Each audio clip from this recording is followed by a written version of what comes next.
नमस्कार। उत्तराखंड के इस खास बुलेटिन में आपका स्वागत है और मैं हूं आपके साथ शिप्वन शर्मा। तो चलिए शुरुआत करते हैं बुलेटिन की।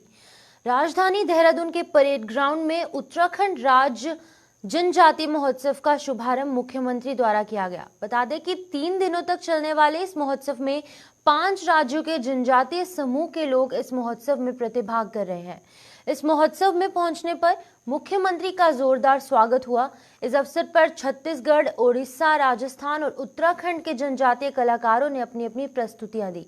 बताते चले कि मुख्यमंत्री पुष्कर सिंह धामी ने इस अवसर पर अपने संबोधन में कहा कि प्रधानमंत्री नरेंद्र मोदी ने जनजातीय समाज को आगे बढ़ाने के लिए कई योजनाएं चला रखी हैं। भाजपा सरकार का लक्ष्य है कि विकास की धारा अंतिम छोर तक पहुंचे और भारत का विकास हो। इस अवसर पर भाजपा विधायक खजान दास ने कहा कि इस तरह के आयोजन जनजातीय समूह के सांस्कृतिक विरासत को बढ़ाने में सहायक होते हैं। साथ ही साथ इस आयोजन को लेकर के मुख्यमंत्री को धन्यवाद भी भेज दिया गया।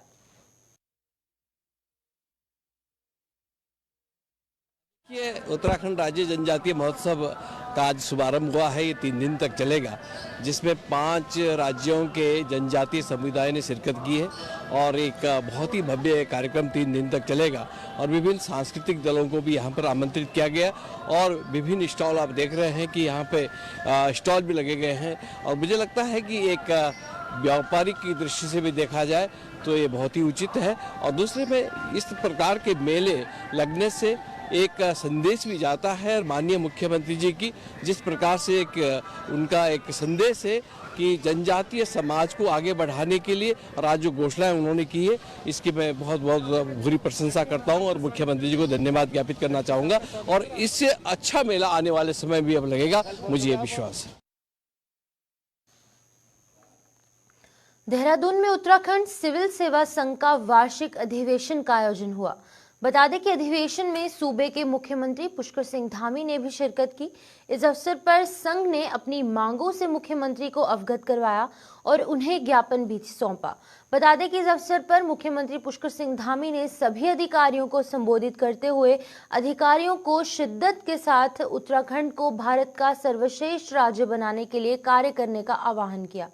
साथ ही मुख्यमंत्री ने संघ की मांगों को समय से पूरा करने का भी आश्वासन दिया। आपको बता दें कि वहीं पर अधिवेशन में शामिल पीसीएस अधिकारियों ने भी मुख्यमंत्री से दावा किया है और उनके द्वारा वादा किया गया है कि वो उत्तराखंड को सर्वश्रेष्ठ राज्य बनाने में अपनी भूमिका का पूर्ण रूप से जो है वो अपनी भूमिका देंगे। और मुख्यमंत्री के सचिव विनय शंकर पांडे ने इस दौरान कहा कि अधिवेशन में अधिकारी एक दूसरे से मिलकर के राज्य के विकास के बारे में अपने विचार साझा करें, जिससे कि राज्य के विकास में काफी ज्यादा मदद मिलेगी।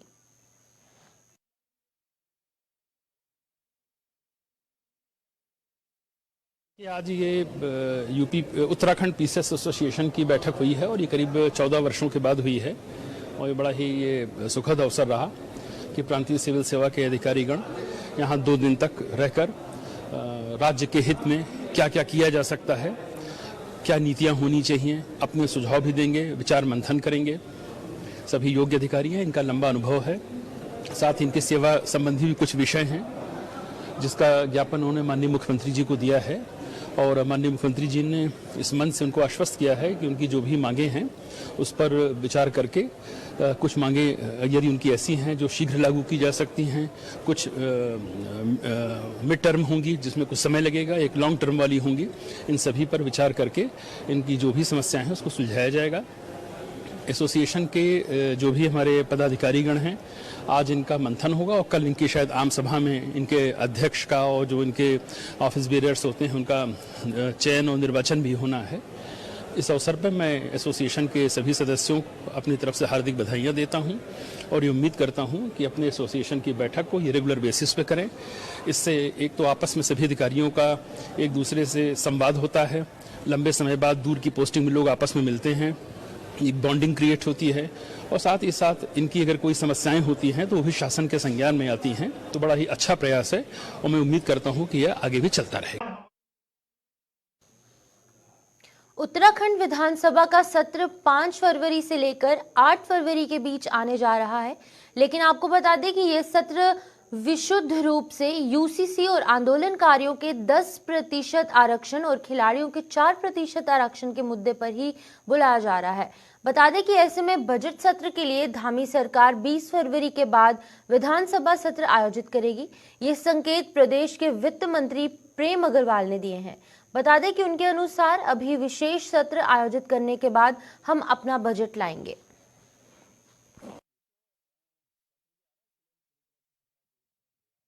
हमारी तैयारी कर रहा है। आप जानते हैं कि 5 से 8 फरवरी में एक हमारा सत्र अभी आ रहा है और उसके बाद फिर हम उत्तराखंड का जो महत्वपूर्ण सत्र होता है बजट सत्र वो हम लाएंगे। आप एक परंपरा के आधार पे मैं कह सकता हूं कि 1 फरवरी को केंद्र का बजट आ रहा है, 5 से 8 हमारा यहाँ एक सत्र हो रहा है। स्वाभाविक रूप से हम तैयारी में भी लगे तो उसके बाद हम बजट सत्र लाएंगे और उम्मीद कर रहा हूं कि ये बजट सत्र जो है 20 तारीख के बाद कभी भी हम ला सकते हैं। मुख्यमंत्री पुष्कर सिंह धामी ने देहरादून के रेसक्रॉस स्थित बन्नू स्कूल मैदान में आयोजित स्टेट हैंडलूम एक्सपो में प्रतिभाग किया। इस अवसर पर मुख्यमंत्री ने एक्सपो में लगी विभिन्न स्टॉलों का निरीक्षण कर शिल्पियों, बुनकरों और लघु उद्यमियों का उत्साहवर्धन किया। बता दें कि मुख्यमंत्री ने इस अवसर पर 10 लोगों को उत्तराखंड शिल्प रत्न पुरस्कार भी प्रदान किए। आपको बता दें कि इसके तहत 1 लाख रुपए की धनराशि, प्रशासित पत्र और अंग वस्त्र भी दिए गए। मुख्यमंत्री ने कहा कि उत्तराखंड की संस्कृति को आप हैंडलूम में उतारिए और देखिए कि बाजार अवश्य मिलेगा। उन्होंने ये भी कहा कि हमारे पिछौड़े के डिजाइन के अलग पहचान है, इसकी बहुत ज्यादा डिमांड है और ये मांग देश ही नहीं दुनिया भर में बढ़ रही है। उन्होंने आगे कहा कि हमारे यहाँ की टोपी को आदरणीय प्रधानमंत्री जी ने भी जब पहना था तो वो भी पूरी दुनिया में लोकप्रिय हो गई थी। ये जो आयोजन होता है ये हर वर्ष हम लोग आयोजित करते हैं। कोविड के काल में शायद नहीं हो पाया था ये, और इसकी सबसे खूबसूरती ये है कि इसकी पब्लिक से भी काफ़ी डिमांड रहती है। आप लोग देखिएगा, आज से इसका शुभारंभ हुआ है और कल से यहाँ पर तिल रखने की जगह नहीं रहेगी। लोग बहुत ही आकर्षित होकर आते हैं क्योंकि इसमें न केवल उत्तराखंड के हमारे 13 जनपदों का बल्कि कंट्री के आप देख सकते हैं कि अलग अलग प्रदेशों के भी यहाँ पर लगे हुए हैं स्टॉल। तो लोग आते हैं यहाँ पर ख़रीदारी करते हैं। इससे 2 मुख्य चीज़ें हमारी निकल कर आती हैं। एक तो एक कल्चरल आदान प्रदान जो होता है, हम वहाँ की कल्चर को समझते हैं, वहाँ की किस प्रकार का वहाँ पर दस्तकारी शिल्पकारी पनप रही है, और एक हमारे जो प्रदेश के 13 जिलों के उत्पाद हैं उनको भी एक नेशनल मार्केट मिलती है। सरकार ने ये निर्णय लिया था कि जो भी हमारे शिल्पकार होंगे जो अच्छे उत्पाद बनाएंगे उसमें डिस्ट्रिक्ट लेवल की एक कमेटी उनका चयन करके भेजेगी। फिर सचिव उद्योग की अध्यक्षता में एक कमेटी है जिसमें इनका चयन करती है। इस वर्ष 10 लोगों को पुरस्कार दिए गए हैं 1-1 लाख रुपए के, और आने वाले समय में इसको और भी बढ़ाने पर विचार चल रहा है कि इसकी धनराशि को और बढ़ाया जाए और इसमें केवल दस्तकारी शिल्पकारी नहीं बल्कि और विधाओं को भी इसमें शामिल किया जाए। तो मैं ये कह सकता हूँ कि ये आयोजन निश्चित रूप से हमारे प्रदेश के लिए, हमारे यहाँ के जो लोकल उत्पाद हैं, महिला स्वयं सहायता समूह हैं जो अपने हाथों से कार्य कर रही हैं, उसको काफ़ी बढ़ावा मिलेगा। और जैसा कि माननीय मुख्यमंत्री जी ने भी आपको बताया कि हाउस ऑफ हिमालयास जो एक अम्ब्रेला ब्रांड बनकर सामने आ रहा है और फिर जिसकी इंटरनेशनल मार्केटिंग भी होगी और एक कंपनी के रूप में कार्य करेगा, तो आपको तस्वीर आने वाले समय में काफ़ी बदली हुई दिखाई पड़ेगी। उत्तराखंड प्रदेश के हथकरघा उद्योग को सशक्त बनाने और दुनिया भर में प्रदेश की हथकरघा उत्पाद की पहचान बनाने के उद्देश्य से उत्तराखंड सरकार द्वारा स्टेट हैंडलूम एक्सपो का आयोजन किया गया, जिसका शुभारंभ मुख्यमंत्री पुष्कर सिंह धामी द्वारा किया गया। बता दें कि 7 फरवरी तक चलने वाले इस एक्सपो में प्रदेश के विभिन्न क्षेत्र से आए शिल्पियों, बुनकरों और लघु उद्यमियों द्वारा स्टॉल लगाकर अपने सामान की प्रदर्शनी लगाई गई। हमारी संवाददाता अंजलि मैखूरी ने एक्सपो में शामिल इन लोगों से खास बातचीत की है। आइए देखते हैं इन लोगों का क्या कहना था। आप देख रहे हैं जेके न्यूज़ 24/7 और मैं हूं आपके साथ अंजलि। आज हम मौजूद हैं देवभूमि उत्तराखंड की राजधानी देहरादून के रेस कोर्स ग्राउंड में, जहां पर स्टेट हैंडलूम कार्यक्रम रखा गया है और इसका उद्घाटन अभी सीएम उत्तराखंड मिस्टर पुष्कर सिंह धामी जी द्वारा किया गया है। और ये जो कार्यक्रम रहने वाला है आज से लेकर 7 फरवरी तक रहने वाला है। तो आइए उन लोगों से बात करते हैं जो कई दूर से अपने स्टॉल्स यहाँ पर लगाए हैं। कई दूर दूर से लोग यहाँ पर आए हुए हैं जिन्होंने अपने स्टॉल्स यहाँ पर लगाए हुए हैं। तो आइए उन लोगों से बात करते हैं। आपका नाम? जी सुमित थपलियाल। कहाँ से हैं आप? जी वैसे हम टिहरी घनसाली के रहने वाले हैं, लेकिन अभी जो हमारा ब्रांड प्योर ग्रीनरी है वो देहरादून का ही। अच्छा, तो अभी जैसे आपने ये सेल करा तो आप अपने प्रोडक्ट्स के बारे में कुछ बताएंगे? ये हमारे प्योर ऑथेंटिक प्रोडक्ट हैं, क्योंकि हम खुद हिमालय के अपने गढ़वाल के या कुमाऊं के रहने वाले किसानों से रॉ मटेरियल कलेक्ट करके उसका पैकेजिंग करके मार्केटिंग करते हैं। और हमारी कोशिश यही रहती है कि पहाड़ में रहने वाले जितने भी लोग हैं उनको ज़्यादा से ज़्यादा उनका सेल हो, हम उनका प्रोडक्ट सेल कर पाएँ ताकि उनका भी रोजगार वगैरह की व्यवस्था हो सके पहाड़ में। तो आइए कुछ और लोगों से भी बात करते हैं। आपका नाम? मेरा नाम मैम प्रसून कुमार पासवान है। मैं रांटी गांव का निवासी हूं, बिहार में पड़ता है, मधुबनी जिला के अंतर्गत। मैं यहां हैंडलूम एक्सपो में दूसरी बार आया हूं और आप लोगों का स्वागत है। प्रणाम। जो ये पेंटिंग्स आप बेच रहे हैं, आपने कहाँ से शुरू किया, कहाँ से प्रेरणा ली इस चीज़ के लिए? मैम मेरे जब शादी हुए 1997 में, तो मेरे मदर इन लॉ और फादर इन लॉ दोनों प्रेसिडेंट अवार्ड 83-84 में हुए थे। तो जब मेरा शादी हुआ तो उससे पहले थोड़ा बहुत मैं जानता था, और उसके बाद जब शादी के बाद जो है मैं पूर्ण रूप से इसी मधुबनी पेंटिंग पर निर्भर कर दिया। तो और भी कुछ आप बताना चाहेंगे अपनी जर्नी के बारे में? जैसे आपने बताया कि पहले भी आप यहाँ पर आ चुके हैं, पेंटिंग्स आपने दिखाई। मैम जैसे यहाँ हैंडलूम एक्सपो में तो मैं दूसरी बार आया हूँ। पिछले साल भी मैं आया था और इस साल भी आया हूँ। और इससे पहले मैं जैसे लगभग अलग अलग राज्यों से अपना प्रदर्शन, कला का जो प्रदर्शन है वो मैं किया हूँ। और जैसे इसमें रामायण, महाभारत, पर्यावरण, जीव जंतु, पशु पक्षी, देवी देवता, इन सब पर रिलेटेड बनाए जाते हैं।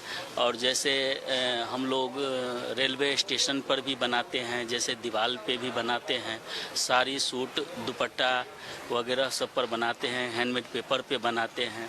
और जैसे हैंडमेड पेपर पर जैसे मैं आपको कहना चाहूँगा, जैसे मधुबनी पेंटिंग हम लोग 4 तरह से बनाते हैं। जैसे ये हो गया टैटू पेंटिंग, इसको गोदना पेंटिंग कहते थे। तो हाथ पर जो गोदना होते हैं वो विलुप्त होते जा रहा था। इसी को हमारे पूर्वज लोग जो है धरोहर बनाने के लिए इसको कागज़ पर उकेरे हैं। और सन 1971 में भास्कर कुलकर्णी आए थे प्रथम बार, जो दीवार पर फोटो ले करके और उसको दूसरे देश में जा कर के उसको परचेज करके अपना सेलिंग करके, और जो भी बेनिफिट होता था, जो मूलधन होता था वो तो हम लोग को तुरंत दे देते थे, और जो बेनिफिट होता था उसमें से आधा पैसा जो है हम लोग को फिर पुनः वापस देते थे प्रोत्साहन के रूप में। और जैसे हाल ही में जैसे कल 26 जनवरी थे, तो वहाँ पे जो है उसी के उपलक्ष्य में मेरे मदर इन लॉ और फादर इन लॉ दोनों को प्रेसिडेंट अवार्ड का चयन किया गया है। और आने वाले समय में उन्हें प्रोत्साहित करने के लिए पुरस्कार प्रदान किए जाएंगे।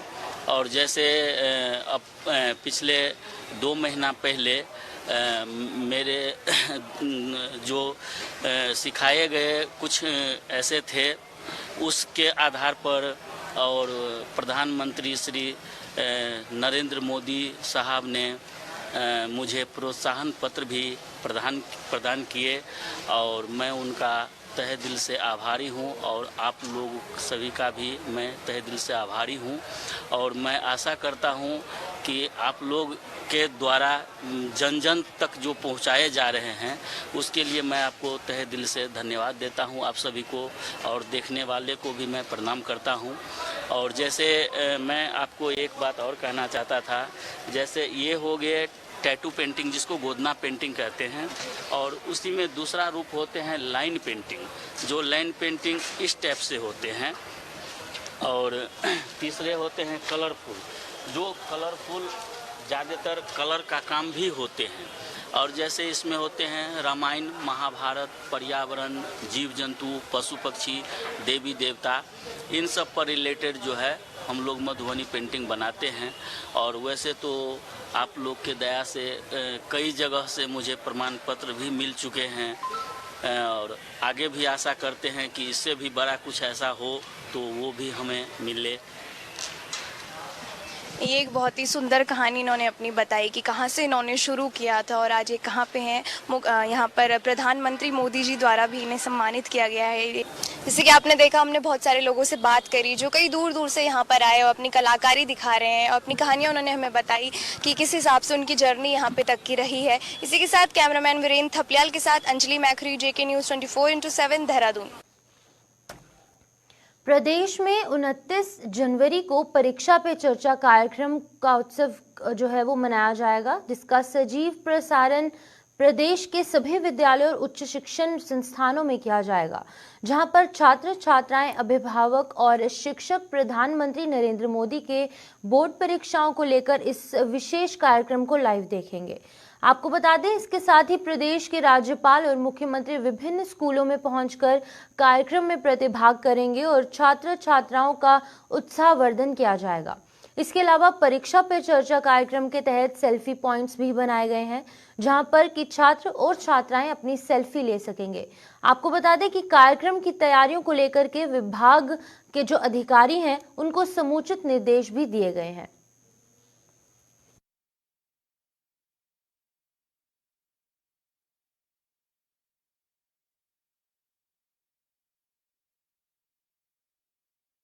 ये जो आयोजन होता है ये हर वर्ष हम लोग आयोजित करते हैं।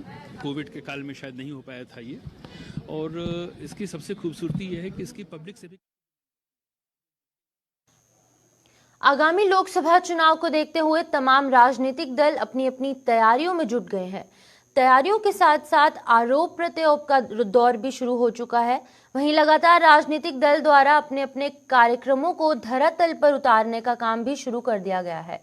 इसी कड़ी में भाजपा ने 400 पार का नारा दिया था।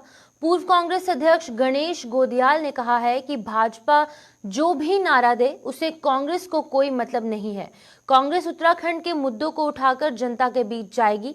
कांग्रेस जो है वो अंकित भंडारी के लिए न्याय मांगेगी, गन्ना किसानों के साथ खड़े रहेगी, अग्निवीर योजना से युवाओं को परेशानी हो रही है उन युवाओं के साथ खड़ी रहेगी, और साथ ही साथ कांग्रेस जरूर इस बार 5 लोकसभा सीट पर विजय प्राप्त करेगी।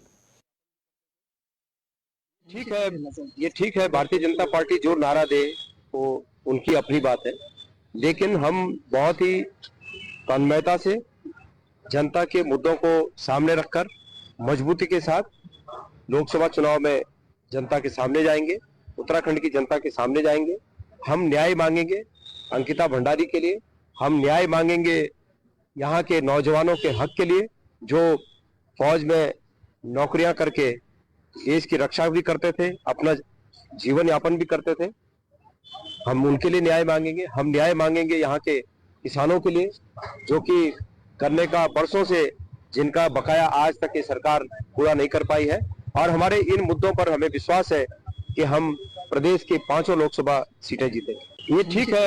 ये ठीक है, भारतीय जनता पार्टी जो नारा दे। विधानसभा सचिवालय ने उत्तराखंड विधानसभा सत्र की अधिसूचना जारी कर दी है। आपको बता दें कि 5 फरवरी को विधानसभा सत्र शुरू होगा। आपको बताते चलें कि 8 सितंबर 2023 को अनिश्चितकाल के लिए सत्र स्थगित हुआ था। वहीं नेता प्रतिपक्ष यशपाल आर्य ने विधानसभा सत्र को लेकर कहा है कि कांग्रेस उत्तराखंड के कई मुद्दों को लेकर सदन में अपनी आवाज उठाएंगे, जिसमें कि भ्रष्टाचार का मुद्दा प्रमुख होगा।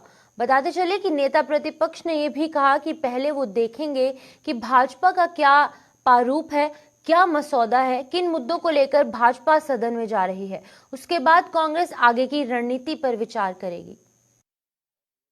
भ्रष्टाचार इतना बड़ा मुद्दा है, उद्यान विभाग में इतना बड़ा घोटाला हुआ है, करोड़ों करोड़ का घोटाला हुआ है, और माननीय उच्च न्यायालय में एक याचिका दाखिल होती है, उसमें माननीय उच्च न्यायालय आदेशित करता है, फैसला देता है कि इसकी सीबीआई जांच होनी चाहिए। लेकिन माननीय उच्च न्यायालय के फैसले के बाद राज्य की सरकार माननीय उच्चतम न्यायालय में जाती है और सीबीआई जांच के खिलाफ वो कहती है सीबीआई जांच नहीं होनी चाहिए। तो साफ जाहिर हो चुका है कि उच्चतम न्यायालय ने कहा आखिर आप सीबीआई जांच क्यों नहीं कराना चाहते हैं। तो ये तो भ्रष्टाचार का ही भोमड़ा विषय है, कई मुद्दे हैं। इसको लेकर हम सदन में सरकार को घेरने का काम करेंगे। ये मुद्दे देखिए, भ्रष्टाचार। राजधानी देहरादून के दून अस्पताल में बाहर से रेफर होकर आने वाले मरीजों को अब भर्ती किए जाने से पहले रेफरल हिस्ट्री देना अनिवार्य कर दिया गया है। इस बात को लेकर दून अस्पताल के डीएमएस डॉक्टर धनंजय डोभाल ने कहा है कि इस कदम से फायदा ये है कि बाहर से आने वाले मरीजों के उपचार के लिए पूरी जानकारी मिल पाएगी। साथ ही उन्होंने ये भी कहा कि अस्पताल के सॉफ्टवेयर को अब ऐसा बनाया जाने वाला है जिससे कि यदि किसी मरीज का एक्सरे भी हुआ हो तो उसका पता भी चल जाएगा, ताकि मरीज के उपचार के लिए समय बच सके। इससे फायदा ये है कि एक तो रेफरल हिस्ट्री में हमें पेशेंट का पूरा डिटेल मिलेगा, जहाँ भी प्राइमरी सेंटर में वो गया था, किन दिक्कतों से आया, क्या इलाज किया, ताकि कार्रवाई उसके आगे की चालू हो। और अभी तो सॉफ्टवेयर जो होगा वो इतना एडवांस किया जाएगा कि यहाँ तक कि अगर पेरिफेरी में कोई एक्सरे हुआ है तो वो भी लोड हो जाएगा। तो अब अगर यहाँ पर मरीज रेफर होके आया, यहाँ पर डॉक्टर ने तुरंत वो सब देख लिया, तो उस कार्रवाई उसके आगे की होगी। तो जीरो से कार्रवाई नहीं होगी, तो मरीज के जो गोल्डन आवर्स होते हैं उसको वो मिस नहीं होंगे। तो मरीज के लिए बहुत ही अच्छा कदम है अगर ये लग पाया। तो एक तो ये है कि रेफर होने पे हमारा अस्पताल भी तैयार रहेगा कि इस तरह का मरीज आ रहा है, किस तरह के स्पेशलिस्ट की जरूरत है, वो पहले से ही यहाँ पर मौजूद रहेंगे। तो एक जो समय जो इम्पोर्टेंट होता है हमारे लिए, किसी मरीज के लिए, वो बहुत बचेगा। तो मरीज को इलाज में बहुत अच्छा इसका फायदा मिलेगा।